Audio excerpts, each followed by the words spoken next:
มาเด้อทุกคนนี่พามาเก็บผักขะแยงเอาไปไว้ตากไว้กินยามแดงตากแห้งไว้กินยามแดง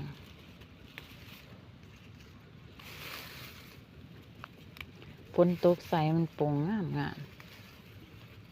ฝนดีขนาดปีนอันนี้เป็นทงหน้าเฮาเกี่ยวเขาออกแล้วมาเก็บผักขะแยงมัน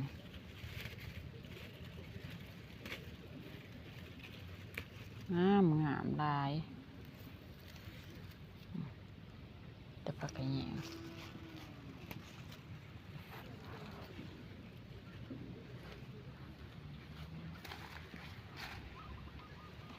เอาไปตากไว้กินยามแรง